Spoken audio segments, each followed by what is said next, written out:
Hello friends, today we're going to talk about the concept of proof. In science, we do not prove things. And there is a very simple reason for that. To prove something implies that you can demonstrate it to be true beyond any doubt. In other words, it requires 100% certainty.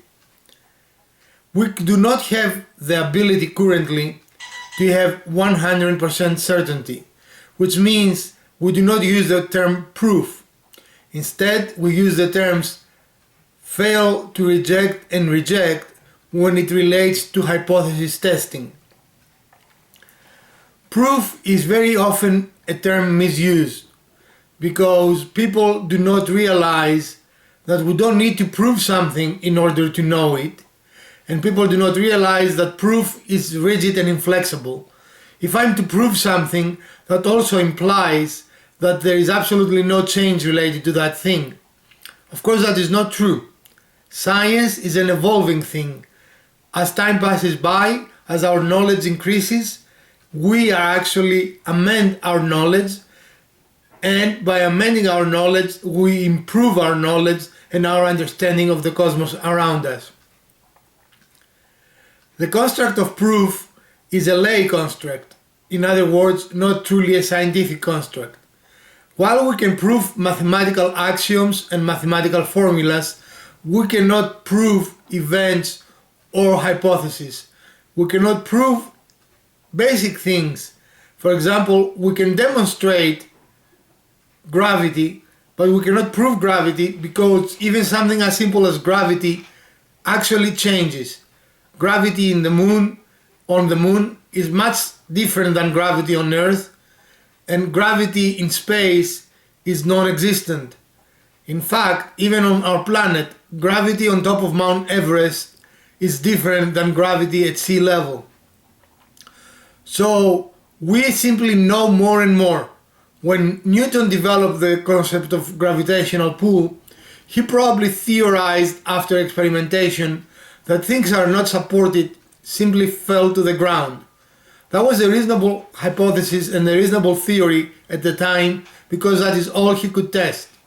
However, when we first went around orbit of the planet, the astronauts executed a very simple scientific experiment which in honor of Isaac Newton was called a Newtonian experiment.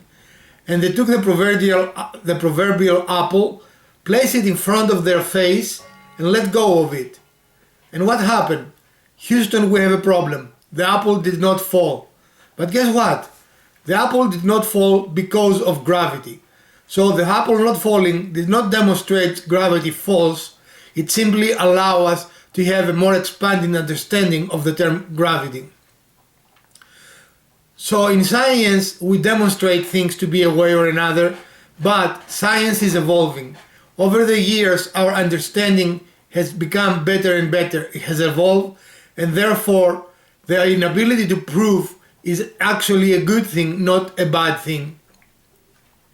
Why do we need to prove something if all we need to actually do is demonstrate it to be true based on our current knowledge? And that is the key. Everything we speak about is based on our current knowledge. We do not know what will happen in 10 years or 20 years or 100 years. For example, early physicists supported the notion that the molecule was the smallest particle that composed matter. We now know that this is not true. Were they wrong? In some sense, yes, but in another sense, no. At the time when they were formulating those theories, that is the best they could do. They could not go beyond the molecular level, and therefore, as scientists, they could not claim things they could not experimentally validate. Now we know better because we were able, through technology, to identify particles that they were substantially smaller than the molecule. And even a high school graduate know, for example, about the existence of atoms and electrons and neutrons and protons, which are magnitudes smaller than a molecule. Therefore, we should not use the term proof when we talk about science, but we should use the term demonstration. We should use the term acceptance, and we should use the term current knowledge.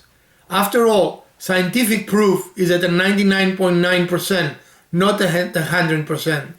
100% is simply impossible.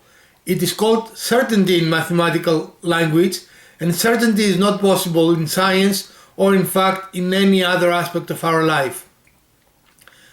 This is Dr. Papazafiropoulos for the Science broadcast, and I hope that you enjoyed this broadcast. I'm going to see you soon.